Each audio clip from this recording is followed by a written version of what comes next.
ज़रूरी है। सिर्फ फंडामेंटल पाइथन सीख लिया और उसकी कुछ सिंटेक्स या तो फिर कुछ प्रोग्राम कर लिए, that is not enough in a market level, right? So you have to understand in a market level language in Python. You have to gain that kind of knowledge, right? So today is session about Python, advanced Python, actually advanced Python, because previous session में हमने already done कर दिया था कि Python का fundamental session किस तरीके से होता है, ठीक है। सो आज के टॉपिक में हम ज़्यादातर GUI की बात करेंगे, लेकिन कुछ कुछ पॉइंट और भी है जो बहुत ही यूज़फुल तरीके से मार्केट पे काम करते हैं। तो अगर आपने पाइथन के फंडामेंटल जान लिए हैं कि किस तरीके से उसकी सिंटेक्स होती है, किस तरीके से आप एरे प्रिंट करवा सकते हो, उसकी डेटा टाइप को यूज़ कर सकते हो, ठीक है, कंडीशन किस तरीके से पाइथन में चला सकते हैं, देन आफ्टर लूप कैसे चला सकते हैं, वो फंडामेंटल है। देन आफ्टर उप्स के concept, this is the most important concept in every language, right. Object oriented language है तो पाइथन हमें सबको पता है कि वो कोई कंपाइलर लैंग्वेज नहीं है, वो तो इंटरप्रेटर लैंग्वेज है। जैसे ही आप कोडिंग करोगे, आपका कोडिंग अच्छा होगा और सही होगा तो वो आपको सही आउटपुट मिलेगा, अगर गलत होगा तो गलत आउटपुट। ये तो बेसिक सा रूल्स है, ठीक है। सही इनपुट सही आउटपुट, गलत इनपुट गलत आउटपुट। तो पाइथन क्यों इम्प्लीमेंट किया गया, तो हमने प्रीवियस सेशन में देखा था कि लेस कोडिंग करने के लिए, क्योंकि जब भी हमारा माइंडसेट रहता है, आईटी फील्ड से बिलोंग करते हैं, एंड जब भी हमें कोई प्रोग्रामिंग करनी हो, या तो फिर वेबसाइट डेवलप करना हो, या तो फिर सॉफ्टवेयर कोई बनाना हो, तो हमारा माइंडसेट तो रहता है कि यार ये डिज़ाइन तो मुझे चाहिए, ये चीज़ें तो मुझे मेरी रिक्वायरमेंट है, लेकिन इसके लिए मुझे कुछ कम कोड करना पड़े, ठीक है, कोडिंग मुझे कुछ लेस करना पड़े और मुझे अपना एक्सपेक्टेड आउटपुट मिल जाए। तो वो अदर लैंग्वेजेस में डिफ़िकल्ट हुई थी, ठीक है, और पाइथन हमें वही प्रोवाइड करता है कि less coding and expected output. So right now we discuss about advance Python के एडवांस पाइथन के कॉन्सेप्ट कौन कौन से होते हैं। तो कि सबसे पहले उसके अंदर आते हैं CGI programming, common gateway interface, right. अब CGI प्रोग्रामिंग वो कोई लैंग्वेज नहीं है, मतलब this is not a language, but it just a specification that a set of rules that help to establish a dynamic integration between a web application and the browser, यानी कि client application, ठीक है। Web application को client application के साथ communicate करने के लिए जो प्रोग्रामिंग, यानी कि जो सेट ऑफ रूल्स का यूज़ होता है, that is called CGI programming. The CGI programs make a possible communicate between a client and web server. Whenever the client browser, whenever the client browser, just a minute guys, whenever the client browser send a request and the web server CGI program send output back to the web server based on input provided by the client server. क्या कहता है कि जैसा ही अगर मुझे कुछ user name और password, मैंने लॉगिन फॉर्म बनाया है, ठीक है, CGI प्रोग्रामिंग थ्रू, और उस पर मैंने गेट और पोस्ट मेथड का भी यूज़ कर लिया है, HTTP प्रोटोकॉल का भी मैं यूज़ करता हूँ और CGI का कोडिंग करता हूँ, ठीक है। अब मैं उसको सर्वर साइड पे सेंड करता हूँ कि अगर मेरा यूज़र नेम पासवर्ड सही हो तो मुझे लॉगिन फॉर्म मिल जाए, मतलब यानी कि मेरा होम पेज इंडेक्स फॉर्म मुझे मिले, ठीक है। तो वो क्या करेगा, क्लाइंट से एक रिक्वेस्ट जाती है सर्वर को, सर्वर वो रिक्वेस्ट को चेक करता है कि यूज़र नेम एंड पासवर्ड सही है या नहीं है, ठीक है। अगर सही होगा तो वो आपको फिर से रिस्पॉन्ड करेगा, ठीक है, क्लाइंट को रिस्पॉन्ड करेगा। तो ये जो कम्युनिकेशन होती है रिक्वेस्ट और रिस्पॉन्स की, that is called CGI programming. उसको आप क्या कहते हो कि CGI मतलब क्लाइंट ने सर्वर को रिक्वेस्ट भेजा, फिर सर्वर ने क्लाइंट को रिस्पॉन्स भेजा, फिर से वहीं पे कुछ कम्युनिकेशन हुआ, ठीक है। तो this language is called about CGI, common gateway interface. उसमें किस तरीके से काम करता है, तो कि जैसे ही अगर provided by input provided by the user client server, ठीक है, जैसा ही कोई क्लाइंट ने यूज़र जैसा भी इनपुट डाला होगा वैसा ही उसको आउटपुट मिलेगा। अगर उसने कुछ इनपुट सही डाला है तो उसको सही आउटपुट मिल जाएगा, राइट इनपुट डाला होगा तो राइट आउटपुट मिलेगा, रॉन्ग इनपुट डाला होगा तो रॉन्ग आउटपुट मिलेगा, ठीक है। तो web browser HTTP protocols, HTTP server क्या करेगा, सबसे पहले हम वेब ब्राउज़र को ओपन करेंगे, फिर HTTP प्रोटोकॉल से URL को हम सेट करके सर्वर तक मैसेज पास करेंगे with the help of CGI program. अब वो मैसेज जब पास होता है तो वो कहीं ना कहीं डेटा को स्टोर करता है, ठीक है, तो वो डेटाबेस में आ जाता है। जैसे कि मैंने यहाँ पे यूज़र नेम डाला, फेसबुक की मैंने साइट ओपन की, उस पर मैंने यूज़र नेम डाला मयंक एंड पासवर्ड डाल दिया 123। तो HTTP प्रोटोकॉल क्या करेगा, वो मेरे डेटा को ट्रांसलेट करेगा, ट्रांसफ़र करेगा सर्वर के साइड, ठीक है। तो फेसबुक सर्वर में वो चेक होगा with the help of CGI program, and वहाँ से मुझे डेटाबेस में से मतलब रिस्पॉन्स मिलेगा कि अगर मैंने सही पासवर्ड और यूज़र नेम डाला है तो मेरा लॉगिन हो जाएगा, अदरवाइज मुझे एरर आ जाएगी, ठीक है। तो इस तरीके का जो कम्युनिकेशन होता है that is called CGI programming, and this is the most important in a Python programme, ठीक है। पाइथन प्रोग्रामिंग में मोस्ट इम्पोर्टेंट तरीके से वो काम करता है। देन आ जाते हैं आज के प्रोग्रामिंग की ओर पे, आज के टॉपिक की ओर पे कि GUI programming. Guys this is the number one huge number of market right now, ठीक है। कोई गेम्स बनानी हो, एप्लीकेशन बनानी हो, या तो फिर टेक्स्ट कोई एडिटर बनाना हो, खुद का कोई ब्राउज़र बनाना हो, ठीक है, जैसा कि ओपेरा, क्रोम, ऐसे तो ही है ही, लेकिन खुद का कोई ब्राउज़र भी बनाना हो तो भी GUI प्रोग्रामिंग सपोर्ट करती है। ज़्यादातर वो गेम्स बनाने में सपोर्ट करती है क्योंकि उसका नेम ही ऐसा है, GUI programming, graphical user interface. जैसा यूज़र मतलब चाहता है उस तरीके से उसको आउटपुट मिले, तो वो उस तरीके का ग्राफिक बनाने के लिए प्रोग्रामिंग किया जाता है, और उस प्रोग्रामिंग को बोलते हैं GUI programming, that is called GUI programming, ठीक है। Develop a graphical user interface by writing some Python GUI example using the Tkinter package. Guys मैंने बात की थी कि भाई पाइथन तो बहुत ही छोटा है, लेकिन उसकी जो लाइब्रेरीज है वो बहुत ही ह्यूज नंबर ऑफ है, ठीक है। 350-400 लाइब्रेरीज प्रोवाइड करता है। उसी का एक पैकेज, उसी की एक लाइब्रेरी है किंटर। किंटर क्या प्रोवाइड करता है कि आपको जैसा भी ग्राफिक्स करना हो आप कर सकते हो with the help of Python programming, ठीक है। आप पाइथन प्रोग्रामिंग को ध्यान में रख के उस पर कोई भी अपना छोटी बड़ी कोई भी गेम्स बनाना चाहते हो या तो फिर एप्लीकेशन बनाना चाहते हो, बना सकते हो इजीली, ठीक है। उस पैकेज को इंपोर्ट करके कोई भी लाइब्रेरीज आप यूज़ करते हो, उस लाइब्रेरीज को पहले एग्जांपल में जब भी आप प्रोग्रामिंग करोगे तो उसको पैकेज को पहले इंपोर्ट करना पड़ता है, ठीक है। इंपोर्ट करने के बाद ही हम उसका यूज़ कर सकते हैं। तो Tkinter package is the shipped with Python as a standard package, so we did not need to install anything to use it। अब किंटर पैकेज किस तरीके का पैकेज है, तो कि वो स्टैंडर्ड पैकेज है, so we did not need to install anything use it. हमें और कोई यूज़ करने की, और कोई पैकेज इंस्टॉल करने की ज़रूरत नहीं रहती। सिर्फ किंटर को यूज़ कर दोगे, इंस्टॉल कर दोगे तो इजीली आप गेम्स बना सकते हो, एडिटर्स बना सकते हो, ठीक है। Kinter package is a very powerful package. If you already have installed Python, you may use IDLE, which is an integrated IDE that is shipped with Python. This IDE is written using Kinter. Sounds cool, ठीक है। तो उस तरीके से कहा गया है कि किंटर जो पैकेज है वो बहुत ही पावरफुल है।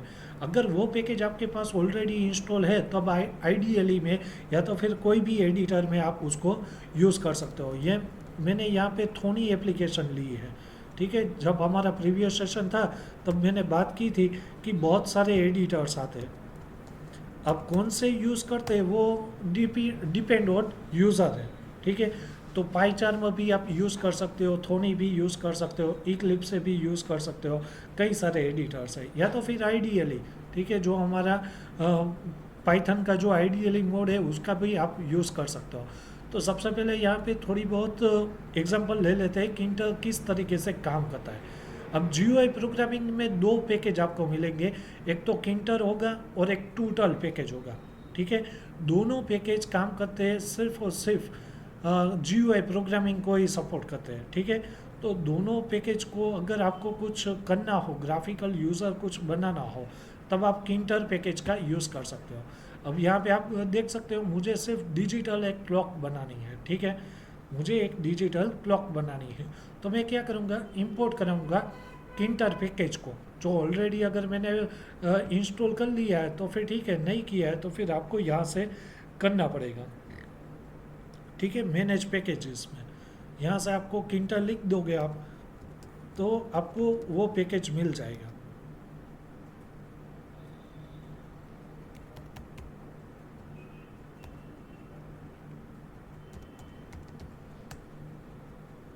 ठीक है। यहाँ पे कई सारे उसके मैथ के, पेज के, नेव के, हेल्प के कई सारे होंगे। जो आपकी रिक्वायरमेंट हो कैनवास के, तो वो आप पैकेज लेके यहाँ पे इंस्टॉल कर सकते हो। मेरे पास ऑलरेडी इंस्टॉल है ही, ठीक है, तो मैं उसको अभी इंस्टॉल नहीं कर रहा। इंस्टॉल करने के बाद आपको उसको इंपोर्ट करवाना पड़ेगा अपने प्रोग्रामिंग में, ठीक है। तो फ्रॉम किंटर डॉट इम्पोर्ट ऐसा करके आप किंटर को इंपोर्ट करवा सकते हो। जैसा कि हमने बात की थी ऑब्जेक्ट ओरिएंटेड प्रोग्रामिंग है, तो उसका मैं एक ऑब्जेक्ट बना लूँगा TTK नाम का, ठीक है, शॉर्ट फॉर्म पे, तो मैं उसका भी यूज़ कर सकता हूँ। फिर रूट आ जाती है। रूट किस बारे में है कि जो हमारा पेज होगा वो रूट पेज हो और किंटर उसका यूज़ कर पाए। तो रूट नाम का मैंने वेरिएबल लिया है, उस पर मैंने TK का ऑब्जेक्ट पास करवा दिया, ठीक है। मुझे टाइटल देना है, तो मैंने यहाँ पे रूट डॉट टाइटल मेथड का यूज़ किया और उसका टाइटल दे दिया। यहाँ से हमारा परफेक्टली लॉजिक स्टार्टअप होता है कि मुझे क्या करना है। तो मैंने यहाँ पे टाइम फंक्शन का यूज़ किया है, DEF डिफाइन, यानी कि डिफाइन, ठीक है। कीवर्ड का यूज़ करके मैंने टाइम फंक्शन बनाया, उसके अंदर मैंने स्ट्रिंग डाल दी। STRF टाइम का मैंने फंक्शन का यूज़ किया, जो इनबिल्ट फंक्शन होते हैं, ठीक है, उसका मैंने यूज़ किया। हावर, मंथ और सेकंड मुझे मिल जाए, ठीक है। फिर LBL नाम का मैंने एक वेरिएबल लिया, उसके अंदर मैंने कॉन्फ़िगरेशन कर दी कि मुझे टेक्स्ट चाहिए, और टेक्स्ट क्या रहेगी कि जो स्ट्रिंग की टेक्स्ट होगी वही। आफ्टर मैं उसके टाइमिंग को कंज्यूम करता हूँ कि 1000 से वो मतलब काउंट हो जाए, ठीक है। तो वो टाइम नाम के वेरिएबल को मैंने यहाँ पे डिफाइन कर दिया। जैसे ही मैं ये करूँगा तब वो मेरा क्लॉक बन जाएगा, लेकिन उसकी वैल्यू क्या रहेगी, फिर उसके मुझे कलर कौन कौन से चाहिए, उसके लिए मैंने यहाँ से एक और मेथड बनाई लेबल की, ठीक है। लेबल में मैंने रूट डाल दिया, फ़ॉन्ट कौन सा चाहिए तो कि फ़ॉन्ट का नाम डाल दिया, उसकी साइज़ और उसका बोल्ड मुझे चाहिए, ठीक है। बैकग्राउंड कौन सा चाहिए तो कि पर्पल, और फोरग्राउंड कौन सा चाहिए तो कि वाइट। ऐसा करके मैंने सेंटर पे मुझे चाहिए, मुझे पूरी की पूरी जो क्लॉक की वैल्यू होगी, आवर, मंथ, मतलब जो भी कोई आवर, मिनट एंड सेकंड, तो वो मुझे सेंटर में क्लिक करके दिखाई दे, ठीक है। आउटपुट मुझे सेंटर में दिखाई दे। जैसे ही मैं यहाँ पे कर देता हूँ तो मैंने टाइम फंक्शन को यहाँ पे क्लोज कर दिया, और मेरी मेन लूप जो थी रूट की वो मैंने क्लोज कर दी। तो गाइस बहुत ही सिंपल सा प्रोजेक्ट, अप्रोक्सीमेटली आप देखोगे तो 25 लाइन में कवर अप हो जाता है। जैसे ही आप इसको रन कराओगे तो आपको एक डिजिटल क्लॉक दिखाई देगी, ठीक है। इसका टाइटल आ गया क्लॉक। फिर यहाँ पे तो कि कौन सी आती है, अभी हवर चल रही है तो हवर, मिनट, सेकंड एंड कौन सा टाइम है, अभी AM है या PM है, तो वो काउंट करके मुझे दिखाई देगा। तो आप ऐसे digital clock Tkinter with the help of Tkinter packages के थ्रू आप बना सकते हो। तो this is known as about GUI programming, के आप कोई भी ग्राफिकल यूज़र इंटरफेस के थ्रू जैसे यूज़र की रिक्वायरमेंट होगी वैसा ही आप उस पर ग्राफिक्स बना सकते हो, ठीक है। उसके कई सारे एग्जाम्पल है, वो 1 बाय 1 हम आज लेते जाएंगे, ठीक है। लेकिन थियोरेटिकल पोर्शन भी हमें समझना बहुत ही ज़रूरी है। तो Python provide a various option for developing graphical user interface. Most important are listed below. Tkinter is the Python interface. Tkinter क्या है, पाइथन का एक इंटरफेस है। To the TK GUI toolkit shipped with Python. We would look this option in this chapter. और भी कई सारे आते हैं गाइस, जैसा कि हमने पाइथन तो ले लिया, लेकिन WX पाइथन आता है। This is a open source Python interface है, कि अगर आपको ओपन सोर्स पाइथन का इंटरफेस चाहिए तो WX पाइथन को आप डाउनलोड कर सकते हो, ठीक है, उसकी वेबसाइट पर से।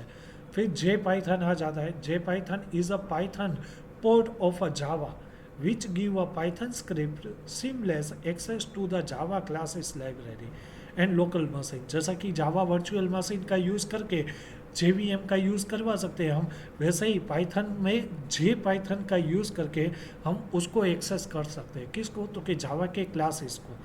तो उस तरीके के प्रोग्रामिंग बहुत ही हाई लेवल के भी हो सकते हैं। लेकिन यहाँ पे बात आ जाती है कि अगर मुझे कुछ मतलब पाइथन में with the help of GUI programming मुझे कुछ फॉर्म बनाना है, या तो फिर कोई रजिस्ट्रेशन फॉर्म बनाना है, जैसा कि मैं उसको क्लिक करूँ तो मैं नेक्स्ट पेज पे चला जाऊँ, ठीक है, ऐसा कोई मेरी रिक्वायरमेंट है, तो हम बटन का कंट्रोल, ये सारे के सारे उसके कंट्रोल है।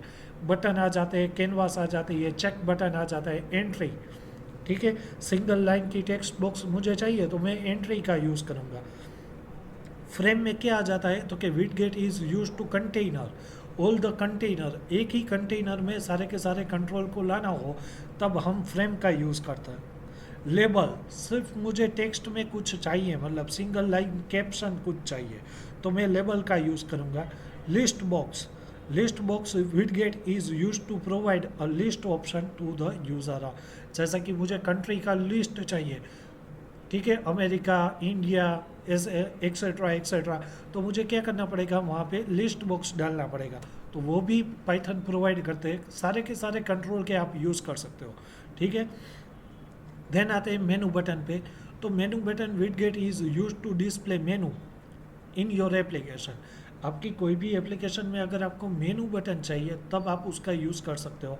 Then menu widget is provide various command to a user, this command are contain inside a menu button.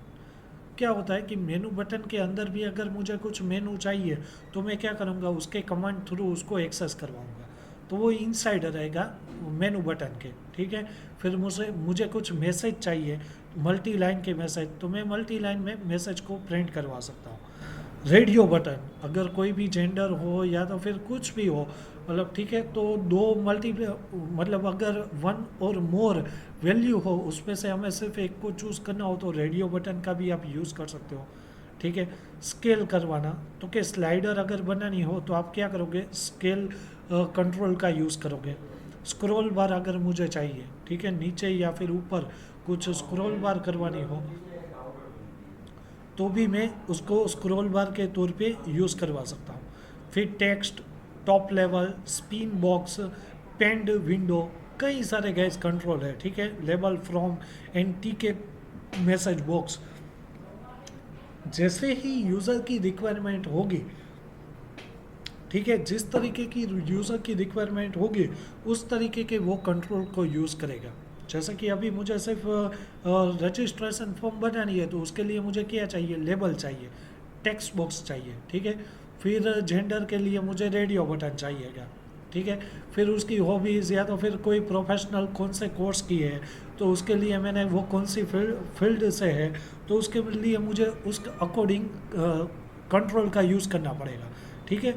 तो जैसे ही हमारी रिक्वायरमेंट जो होगी उस तरीके के कंट्रोल को आप यूज़ कर सकते हो। There are many other interfaces available which you can find them on the net। इनके अलावा भी कई सारे इंटरफेसेस अवेलेबल है और कई सारी चीज़ें उसके अंदर आती है जिसकी मदद से आप इंटरनेट थ्रू आप उसको जान सकते हो डीपली, ठीक है। किंटर प्रोग्रामिंग किस तरीके से काम करता है तो कि Tkinter is the standard GUI library provide a fast and easy way to create a GUI application. Powerful object oriented होने के लिए उसकी GUI टूल किट जो है वो बहुत ही पावरफुल है, ठीक है। इंपोर्ट करवाओ किंटर को, मॉड्यूल को, and then create GUI application main window. आपकी जो मेन विंडो है उस पर आप कोई भी अपनी रिक्वायरमेंट थ्रू आप उस पर कोड कर सकते हो, ठीक है। एड वन और more about a mention widget to the GUI application. जैसा कि यहाँ पे हमने सारे के सारे विडगेट या तो फिर कंट्रोल, आप विडगेट भी बोल सकते हो, कंट्रोल भी बोल सकते हो, ठीक है। तो विडगेट का आपने जो विडगेट देखे उन सारे के सारे का वन एंड मोर, एक से भी ज़्यादा आप उसके विडगेट को यूज़ करवा सकते हो GUI एप्लीकेशन में, ठीक है। Enter the main event loop to the action again each event trigger by the user. अब वो काम कैसे करेगा, चलो कंट्रोल तो डाल दिए, फिर तो कि उसके लिए आपको इवेंट हैंडलिंग के कॉन्सेप्ट को समझना पड़ेगा। जैसे कि इवेंट मूव होती है, ठीक है, mouse move event, click event, जो उसकी एक्शन होगी उसके अकॉर्डिंग ही वो ट्रिगर फायर होगा और फिर उसके आउटपुट आपको दिखाई देंगे, ठीक है। फॉर एग्जांपल यहाँ पे और सिंपल सा एक एग्जांपल है, GUI मैंने क्या किया, इंपोर्ट किंटर कर दिया। किंटर को मैंने सबसे पहले इंपोर्ट करवा दिया, फिर मैंने टॉप नाम का एक वेरिएबल लिया, उसके अंदर मैंने किंटर पैकेज को एज अ ऑब्जेक्ट के तौर पे पास करवा दिया, ठीक है, ठीक है। फिर मैं यहाँ पे क्या करता हूँ, टॉप मेन लूप कि मेरा मेरा जो किंटर शुरू हुआ है उसको मुझे मेन लुक में चाहिए, यानी कि सिर्फ मुझे एक विंडो चाहिए, ठीक है। तो आपको एक विंडो प्रोवाइडेड हो जाएगी, इस प्रोग्राम से सिर्फ आप एक विंडो प्रोवाइड कर सकते हो, ठीक है। TK window, TK widget provide various controls such as a button, label, text boxes used in a GUI programming। जैसा कि हमने ऑलरेडी बात कर ली कि आप उसमें से कई सारे मतलब जो जो आपके विडगेट है उसका यूज़ कर सकते हो, ठीक है। और जैसे ही रिक्वायरमेंट आपकी जो जो होगी उस तरीके से आप उसका विडगेट को यूज़ करके बना सकते हो किंटर की प्रोग्रामिंग, ठीक है। अब उसके एग्जांपल लेते हैं गाइस कि किस तरीके से किंटर में और क्या क्या चीज़ें हो सकती है, ठीक है।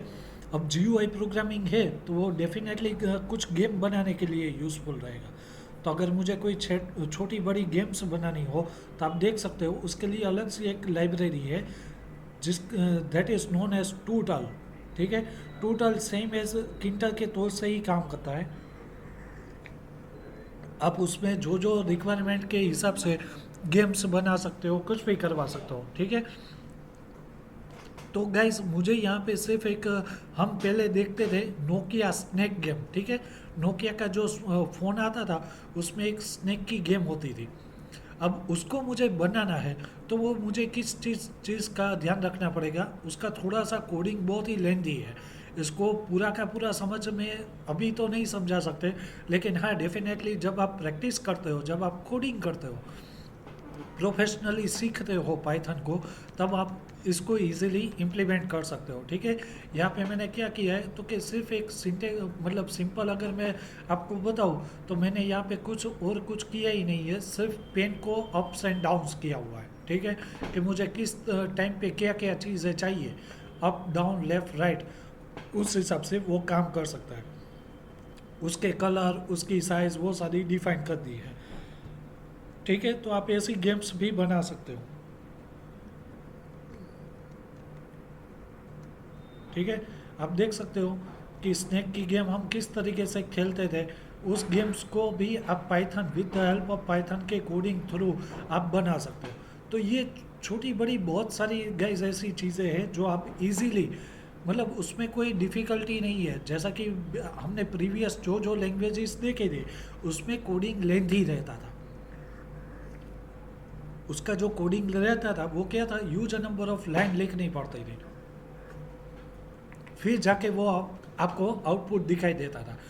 अब यहाँ पे आप देख सकते हो अगर आपने कोड को समझा है, अगर आप थोड़ा बहुत लॉजिक यूज़ करते हो, तब आप 122 लाइन में तो यानी कि 115 या तो 110 और 115 लाइन में तो आप पूरा का पूरा एक गेम बना सकते हो, ठीक है। और उसमें भी कुछ डिफ़िकल्ट नहीं है, कुछ कुछ चीज़ें तो रिपीट ही होती है, ठीक है।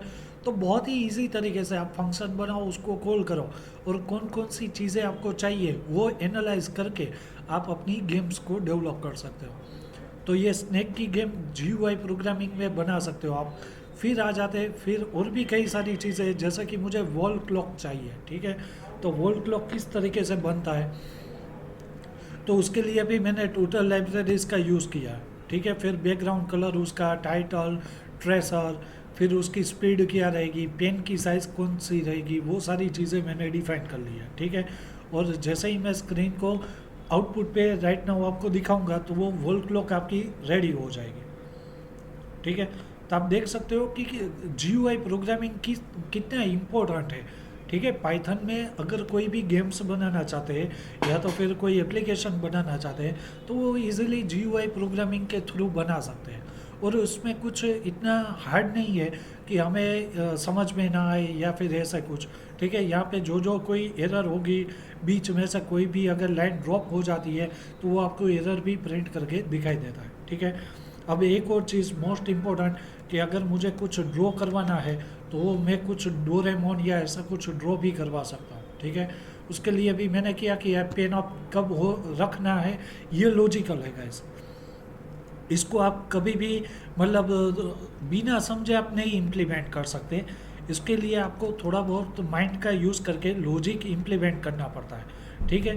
तो कब पेन्स अप होगी, कब से डाउन होगी, फिर मुझे कौन सा कर्व चाहिए, सर्कल कब चाहिए, वो सारे के सारे इम्प्लीमेंटेशन आपने एनालाइज कर लिए हो, तब जाके आप कोई भी ड्रॉ करवा सकते हो, ठीक है, कुछ भी चीज़ है। तो आप यहाँ पे आउटपुट पे देख सकते हो कि अगर मुझे डोरेमोन ड्रॉ करवाना है तो मैं पूरा का पूरा एक डोरेमोन भी ड्रॉ करवा सकता हूँ, ठीक है।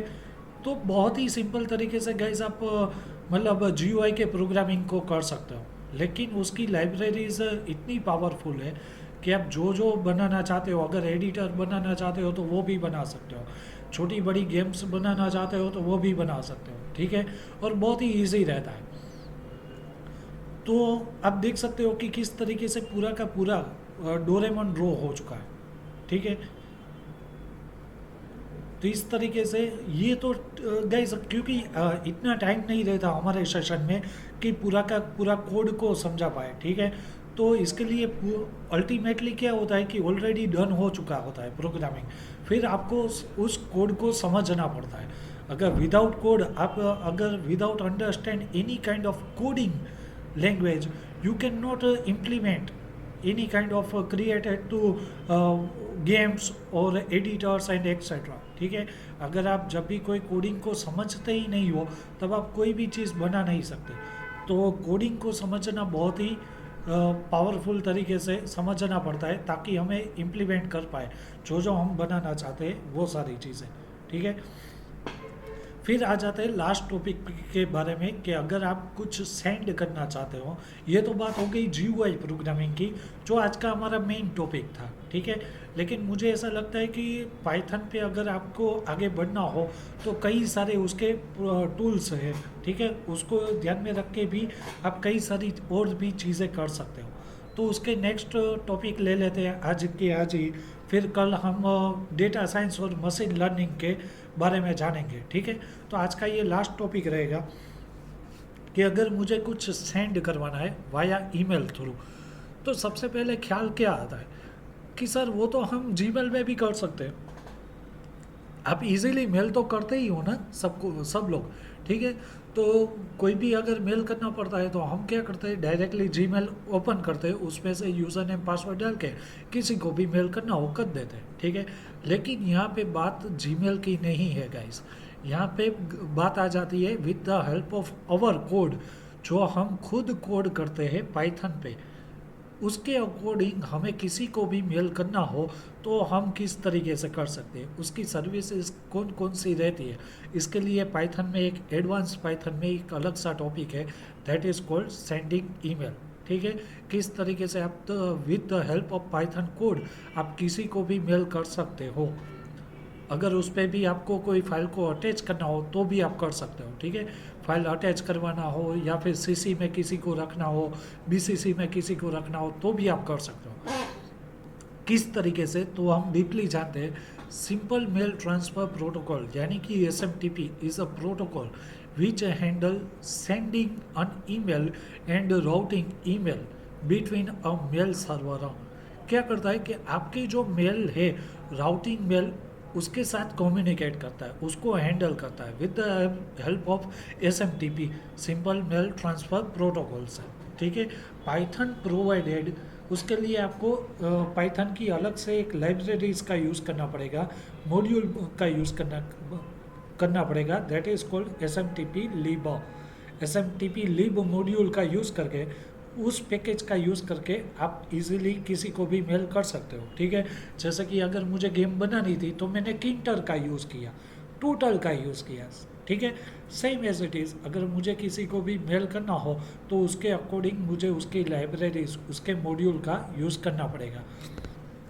Python provided SMTP lib module which define SMTP client session object that can be used to send mail to any internet machine with an SMTP and ESMTP listener daemon। क्या करता है तो कि वो आपके मॉड्यूल को, सेशन को start करता है एंड देन सेंड करता है with the help of internet machine. अगर आपकी इंटरनेट, आपके कंप्यूटर में इंटरनेट चल रहा है तो वो क्या करेगा, SMTP थ्रू किसी को भी पाइथन के कोडिंग थ्रू आप मेल कर सकते हो। Here is the simple syntax to create an SMTP object which can later be used a send email. Guys ये आप देख सकते हो बहुत ही छोटा सा प्रोग्राम है। अप्रोक्सीमेटली मैंने लाइन नहीं गिनी है, लेकिन 10 से 12 या तो फिर 15 लाइन मैक्सिमम होगी। ठीक है, 15 लाइन में पूरा का पूरा कोडिंग ख़त्म हो जाता है और उस पर आप किसी को भी मेल कर सकते हो। अब कोडिंग को समझते हैं, क्योंकि ये बहुत ही छोटा सा कोडिंग है, तो हम इसको इजीली अभी समझ सकते हैं।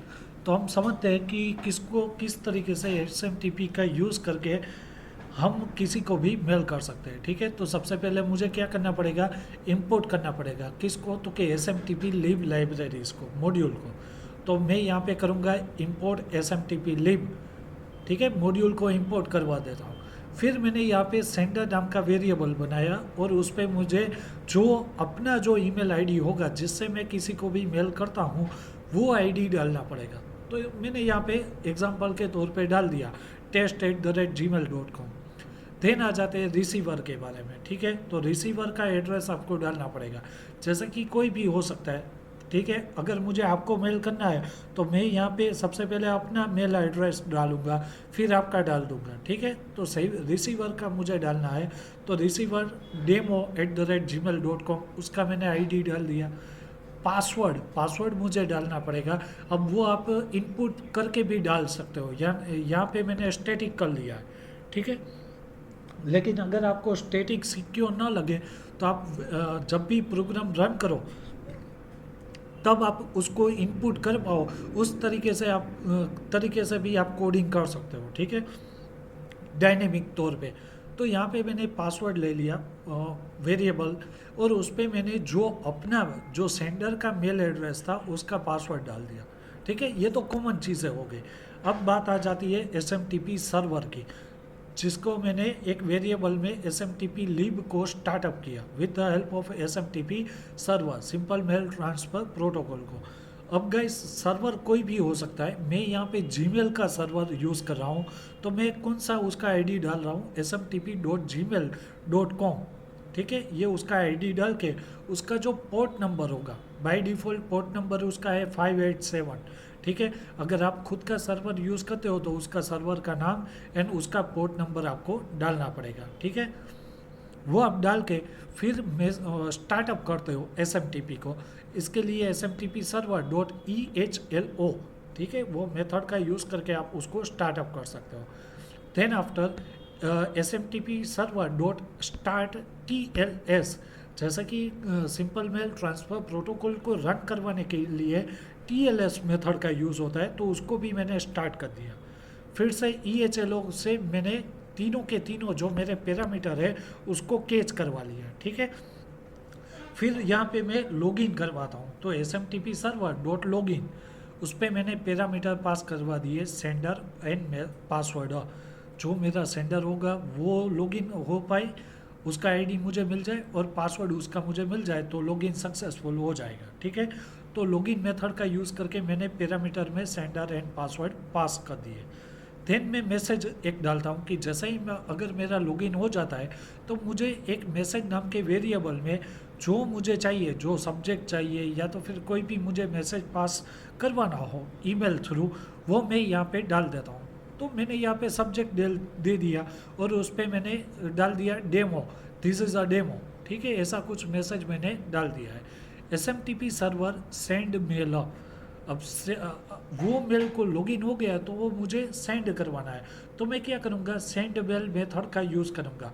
उस पर मैंने सेंडर, रिसीवर एंड मैसेज, ये तीनों के तीनों पैरामीटर मैंने पास करवा दिए। सेंडर भी आ जाएगा, रिसीवर भी आ जाएगा और जो मेरा मैसेज होगा वो भी सेंड हो जाएगा। ठीक है, जैसे ही इतनी प्रोसेस गए सक्सेसफुली रन हो जाती है तो मुझे प्रिंट करके दिखाई देगा सेंड। ठीक है, एंड देन मेरा SMTP सर्वर जो स्टार्टअप था वो क्लोज हो जाएगा। तो बहुत ही इजी तरीके से 10 या तो फिर 15 लाइन में पूरा का पूरा हम किसी को भी with the help of Python के कोडिंग थ्रू किसी को भी मेल कर सकते हैं। ठीक है, तो आप जैसे ही ये कोड करोगे तो आपको क्या मिल जाएगा, डायरेक्टली जिसको भी आपने मेल किया होगा उसके मेल बॉक्स में आपका मेल आ जाएगा। तो आप इस तरीके से करवा सकते हो, अपना कोई भी मतलब मेल करवाना हो तो with the help of Python की लाइब्रेरी थ्रू आप करवा सकते हो। ठीक है, तो गाइज आज के सेशन में इतना था कि आप किस तरीके से पाइथन के कोडिंग को, मतलब एडवांस पाइथन में आप किस तरीके से गेम्स बना सकते हो, किस तरीके से किसी को भी मेल करवाना हो तो आप सेंडिंग ईमेल करवा सकते हो, और CGI के प्रोग्रामिंग यानी कि गेट और पोस्ट मेथड को लेके मुझे कोई फॉर्म बनाना हो तो मैं किस तरीके से बना सकता हूँ। ठीक है, क्लाइंट साइड सर्वर साइड मुझे कम्युनिकेशन करना हो तो मैं किस तरीके से करवा सकता हूँ, ये आज के मेन टॉपिक थे। तो आज के टॉपिक में अगर you have any kind of query and question answer, so you can ask me right now. आज के सेशन में गाइस बस इतना ही था। कल का जो सेशन रहेगा हमारा, ठीक है, वो session this is the most important about a Python, क्योंकि अगर आप मार्केट में देखोगे तो right now data science and artificial intelligence, machine learning, this is the most powerful concept. ठीक है, वो बहुत ही एडवांस लेवल की प्रोग्रामिंग हो जाती है, तो उसके बारे में हम जानते हैं। जैसा कि वॉइस रिकॉग्नाइज करना, फेस रिकॉग्नाइज, वो किस तरीके से काम करता है, तो कोई आर्टिफिशियल इंटेलिजेंस के टॉपिक आ जाते हैं, मशीन लर्निंग आ जाती है। फिर अगर मुझे कोई साइंटिफिक कैलकुलेशन करना हो, ठीक है, तो साईपाई का यूज़ कर सकते हैं, नमपाई का यूज़ कर सकते हैं। ठीक है, तो उसके बारे में आगे हम कल के सेशन में जानेंगे। लेकिन आज के लिए GUI प्रोग्रामिंग, क्योंकि ये 3 पार्ट में डिवाइडेड है, पाइथन तो है ही लेकिन उसके भी 3 पार्ट है। अगर किसी को सिर्फ प्रोग्रामिंग ही करनी होती है तो वो बेसिक फंडामेंटल से कर सकते हैं। ठीक है, अगर किसी को कोई गेम्स बनानी हो या तो फिर ऐसा करना हो तो एडवांस लेवल का पाइथन सीख सकते हैं। और जिसको भी डेटा एनालिसिस, आप सब IT फील्ड से बिलोंग करते हैं तब आपको पता होगा कि डेटा साइंस क्या रहता है। ठीक है, MNC कंपनी में थाउजेंड्स ऑफ डेटा रहते हैं, तो उसको एनालाइज किस तरीके से किया जाता है, तो डेटा साइंस किस तरीके से काम करता है, उसके भी अलग से पार्ट होते हैं। ठीक है, उसके अलग पैकेजेस होते हैं। मार्केट में जब भी आप जॉब करने के लिए जाते हो तो हर एक मतलब आपके जो नॉलेज होते हैं ना, उसी अकॉर्डिंग आपके पैकेजेस डिसाइडेड होते हैं। ठीक है, तो gain your knowledge, actually this third session is also about Python, advance Python, right, data science and machine learning, artificial intelligence. तो सारे के सारे जो हमारे सेशन चलते जा रहे हैं उस पर आई होप सो कि आप अपने तरीके से खुद का कुछ नॉलेज ले सकते हो। ठीक है, क्योंकि गाइज एक ही घंटा रहता है और एक ही घंटे में जितना हो सकते हैं उतना हम डिस्क्राइब कर सकते हैं, लेकिन पूरा का पूरा हम जान नहीं सकते। तो पूरा का पूरा जानने के लिए आपको प्रोफेशनली ये सारी चीज़ें सीखनी पड़ती है। ठीक है, और हम काम भी उसी तरीके से करवाते हैं। जैसे कि आप देखोगे तो कोई एकेडमी साइड में जिस तरीके से सिखाते हैं उस तरीके से हम काम ही नहीं करते। हम प्रोफेशनली मार्केट में लाइव प्रोजेक्ट थ्रू किस तरीके से काम होता है उसी लेवल पे हम सिखाते हैं। ठीक है, तो बस आज के टॉपिक में बस इतना ही था गाइस, GUI प्रोग्रामिंग का। तो अगर किसी को भी आज के सेशन में कोई डाउट्स हो, क्वेरी हो, क्वेश्चन हो, so you can ask me right now any kind of question answer guys.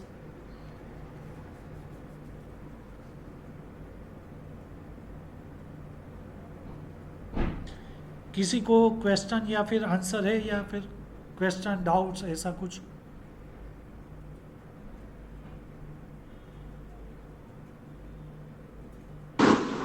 No, sir. Okay, so thank you all of you guys, hope you this session